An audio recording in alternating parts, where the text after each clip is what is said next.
Zygote formation, zygote formation, युग्मनज का निर्माण।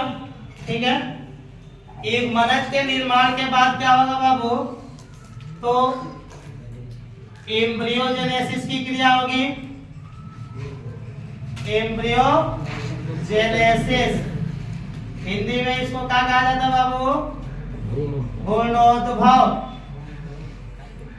अर्थात कि भ्रूण के बनने की क्रिया को, एम्ब्रियो के निर्मित होने की क्रिया को एम्ब्रियोजेनेसिस कहते हैं। ठीक है, अब बाबू तो एम्ब्रियो आखिर कहते किसे है, तब बताया जाता है कि इस जाइगोट में, किसमें बाबू, जाइगोट में समसूत्री विभाजन के फलस्वरूप, जाइगोट में समसूत्री विभाजन के फलस्वरूप जो रचना निर्मित होती है, जाइगोट समझ में आ रहा है ना।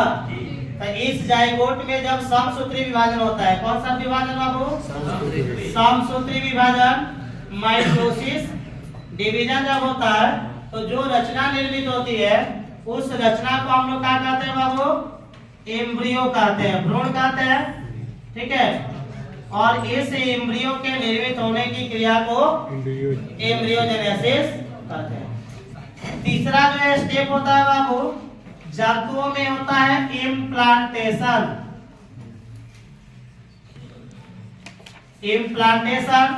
ठीक है, इस इम्प्लांटेशन को हिंदी में हम लोग क्या कहते हैं बाबू, रोपण कहते हैं। ठीक है, तो रोपण क्या है, तो मान लीजिए कि ये एम्ब्रियो बन जाता है, तो एम्ब्रियो के निर्मित होने के बाद उसके गर्भाशय से जुड़ने की क्रिया को, यानी भ्रूण के, फीमेल के गर्भाशय के दीवार से जुड़ने की क्रिया को क्या कहते हैं बाबू, रोपण कहते हैं। क्या कहते हैं, रोपण, इम्प्लांटेशन।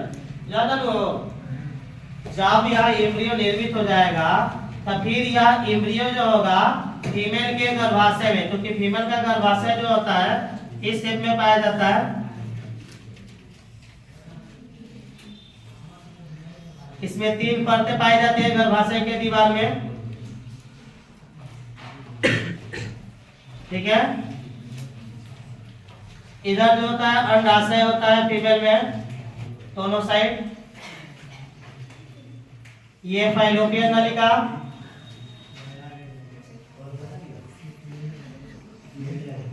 दस क्लास में आप लोग पढ़े होंगे फीमेल रिप्रोडक्टिव सिस्टम। तो इसमें क्या होता है ना, निषेचन की क्रिया यहाँ पे होती है। निषेचन की क्रिया के बाद क्या होगा बाबू, जाइगोट बनेगा, जाइगोट जो होगा फिर एम्ब्रियो में कन्वर्ट होगा। तो यहाँ से ये जब वापस गर्भाशय में आएगा, ठीक है, तो यह जाइगोट से एम्ब्रियो में कन्वर्ट हो जाता है, इसमें कन्वर्ट होता है एम्ब्रियो में, और फिर यह एम्ब्रियो के यानी यूटेरस के दीवार में जाकर धंस जाता है।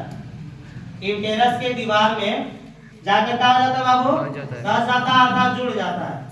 तो भ्रूण का फीमेल के गर्भाशय के दीवार से कनेक्ट होने की जो क्रिया होती है उसको क्या कहते हैं बाबू, इम्प्लांटेशन कहते हैं। क्या कहते हैं, इम्प्लांटेशन। अब ध्यान दो बाबू, जब इम्प्लांटेशन की क्रिया हो जाती है, अर्थात जब भ्रूण जो है स्थापित हो जाता है, तो उस कंडीशन को हम लोग क्या कहते हैं, तो प्रेगनेंसी कहते हैं। क्या कहते हैं बाबू, प्रेगनेंसी, यानी कहा जाता है कि प्रेगनेंसी जो है वह स्थापित हो गया। ठीक है, इम्प्लांटेशन के बाद प्रेगनेंसी स्थापित होता है। अब क्या होता है बाबू, तो इम्प्लांटेशन के बाद जब प्रेगनेंसी स्थापित हो जाता है तो एक और प्रोसेस स्टार्ट होता है जिसे हम लोग ऑर्गेनोजेनेसिस, अंग जनन, क्या कहते हैं बाबू, अंग जनन। ठीक है ना, इसको हिंदी में कहा जाएगा अंग जनन।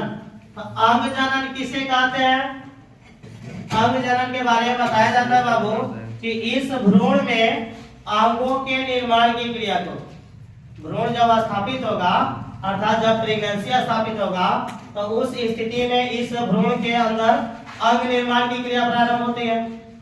तो अंगों के निर्मित होने की क्रिया को हम लोग क्या कहेंगे बाबू, ऑर्गेनोजेनेसिस कहेंगे। ठीक है, अब एक बात और ध्यान दीजिए, जब यह प्रेगनेंसी स्थापित हो जाता है तो एक हार्मोनल बैलेंस किया जाता है। ठीक है ना, अर्थात इस प्रेगनेंसी के कंडीशन को बनाए रखने के लिए, प्रेगनेंसी के कंडीशन को बनाए रखने के लिए एक हार्मोनल मैकेनिज्म की आवश्यकता पड़ती है, जिसमें प्रोजेस्टेरॉन जो होता है वह अहम भूमिका निभाता है। प्रोजेस्टेरॉन, ठीक है, नाम सुने होंगे कभी। इसको हम लोग प्रेगनेंसी हार्मोन के नाम से जानते हैं। किस हार्मोन के नाम से? प्रेगनेंसी हार्मोन के नाम से भी जाना जाता है। किस हार्मोन को? प्रोजेस्टेरॉन को। इसे प्रेगनेंसी हार्मोन इसलिए कहा जाता है कि प्रेगनेंसी का एक टाइम होता है कि कब तक बच्चा जो होगा वह यूटेरस के अंदर मौजूद रहेगा, और एक खास समय के बाद उसका क्या हो जाता है बाबू? तो अंग जनन के बाद पार्चुरेशन हो जाता है। पार्चुरेशन, पार्चुरेशन का मतलब चाइल्ड बर्थ डिलीवरी, ठीक है। तो इम्प्लांटेशन से लेकर पार्चुरेशन के बीच का जो समय होता है, ध्यान दीजिए, इम्प्लांटेशन से लेकर पार्चुरेशन के बीच का जो समय होता है ना, इसको हम लोग गैस्टेशन पीरियड कहते हैं। गैस्टेशन पीरियड, हिंदी में इसको कहा जाता है गर्भ अवधि। गर्भ अवधि हर एक जंतु या हर एक जाति के जंतु के, ठीक है ना, गर्भ अवधि का जो समय होता है वो अलग अलग होता है। जैसे अगर इंसान की बात की जाए तो इंसान में कितने समय का होता है बाबू? 270 प्लस माइनस 15 दिन, कुल मिलाकर कहा जाता है 9 मंथ, ठीक है। 9 महीने का गर्भकाल होता है मानव का, तो 9 महीने का मतलब कि 270, ठीक है, प्लस माइनस 15 दिन का मतलब कि पार्चुरेशन की क्रिया 15 दिन पहले भी हो सकती है और 15 दिन बाद भी हो सकती है। लेकिन इस कंडीशन को, गैस्टेशन पीरियड के कंडीशन को बनाए रखने में, अर्थात प्रेगनेंसी को कायम रखने में इस प्रोजेस्टेरॉन हार्मोन का कहेंगे कि भूमिका जो होती है काफी अहम होती है।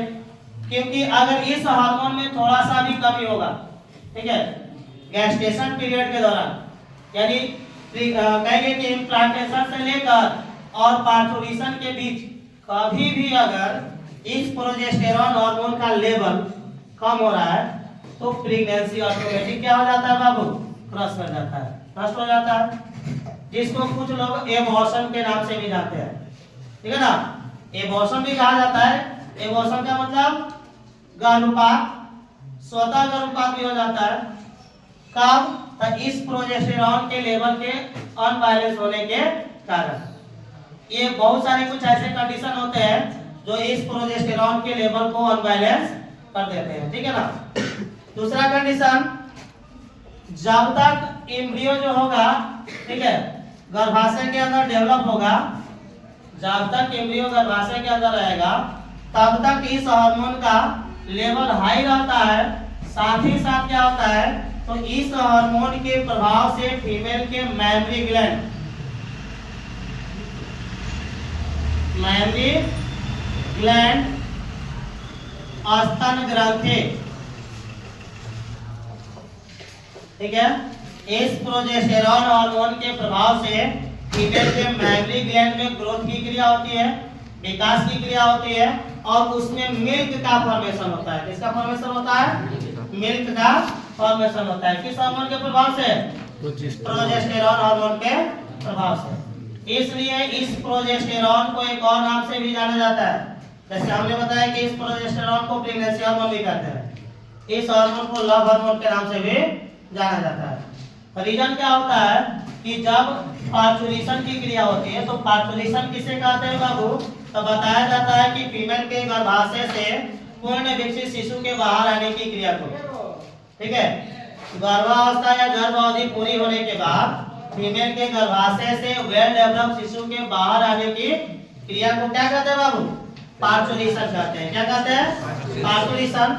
और पार्चुरेशन के बाद एक और घटना घटित होती है बाबू, जिसको हम लोग लैक्टेशन कहते हैं। क्या कहते हैं? लैक्टेशन। लैक्टेशन का मतलब होता है मिल्क सिक्रेशन, यानी शिशु के जन्म के लगभग आधे घंटे बाद फीमेल के स्तन ग्रंथियों से दूध का स्राव प्रारंभ हो जाता है, ठीक है। तो दूध के मैमरी ग्लैंड से दूध के स्रावित होने की क्रिया को हम लोग क्या कहते हैं बाबू? लैक्टेशन कहते हैं। तो लैक्टेशन में भी इस प्रोजेस्टेरॉन हार्मोन का अहम योगदान होता है। इसलिए इस हार्मोन को लव हार्मोन कहा जाता है। इसका एक और रीजन क्या है कि जब तक मैमरी ग्लैंड में मिल्क का फॉर्मेशन होगा तब तक शिशु और मां के बीच का जो संबंध होगा वो गहरा होते जाएगा। बताया जाता है कि एक मां के लिए दुनिया का सबसे खूबसूरत चीज जो होता है उसका बच्चा होता है। एक फीमेल के लिए दुनिया का सबसे खूबसूरत चीज जो है उसका बच्चा है, चाहे वह किसी भी प्रकार का हो, यहाँ तक अपंग भी हो तो कोई बात नहीं है, वही बच्चा जो है उस फीमेल के लिए दुनिया का सबसे प्यारा अनमोल चीज है इस हार्मोन के प्रभाव से।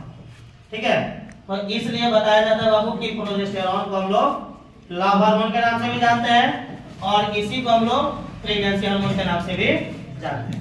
अब देखो बाबू, पार्टुलेशन के बाद जब लैक्टेशन की क्रिया होती है तो लैक्टेशन के प्रारंभिक समय में क्या होता है, तो एक पीले रंग के गाढ़े तरल दूध का स्राव होता है। पीले रंग के गाढ़े कलर का दूध जो होता है वह स्रावित होता है, गाढ़ा पीला रंग का दूध स्रावित होता है फर्स्ट टाइम आफ्टर पार्टुलेशन, यानी प्रसव, इसको प्रसव कहते हैं। ठीक है, चाइल्ड बर्थ या डिलीवरी। तब प्रसव के लगभग आधे घंटे बाद जब लैक्टेशन की क्रिया प्रारंभ होती है तो लैक्टेशन के प्रारंभिक समय में क्या होता है, तो पीले रंग का गाढ़ा दूध जो है वह स्रावित होता है, जिसे हम लोग क्या कहते हैं बाबू, अब उसे हम लोग कोलेस्ट्रम कहते हैं। क्या कहते हैं? कोलेस्ट्रम। और यह कोलेस्ट्रम जो होता है वह इन्फेंट बेबी अर्थात जो नवजात शिशु होता है। कौन सा शिशु? नवजात शिशु। उस नवजात शिशु के लिए ये कोलेस्ट्रम जो है अति आवश्यक होता है। ठीक है, क्यों आवश्यक होता है? क्योंकि इस कोलेस्ट्रम में एक इंपॉर्टेंट प्रोटीन पाया जाता है बाबू, जिसको इम्यूनोग्लोब्यूलिन, ठीक है, इम्यूनोग्लोब्यूलिन प्रोटीन कहते हैं। इम्यूनोग्लोब्यूलिन का मतलब कि एंटीबॉडी। इम्यूनोग्लोब्यूलिन का मतलब क्या बाबू? एंटीबॉडी। ठीक है, और एंटीबॉडी क्या करता है, तो विभिन्न प्रकार के रोगों से सुरक्षा देता है। नवजात शिशु जो होता है ना, डॉक्टर भी बोलता है, ठीक है ना, कि प्रसव के बाद बच्चे को केवल मां का दूध पिलाना चाहिए। रीजन क्या है कि उस दूध में इम्यूनोग्लोब्यूलिन प्रोटीन होगा और इम्यूनोग्लोब्यूलिन प्रोटीन का नेचर है कि यह रोग कारकों को क्या करेगा? नष्ट करेगा। ठीक है, इसलिए ये सभी चीज आवश्यक होते हैं। ठीक है, बुझाइएगा बे।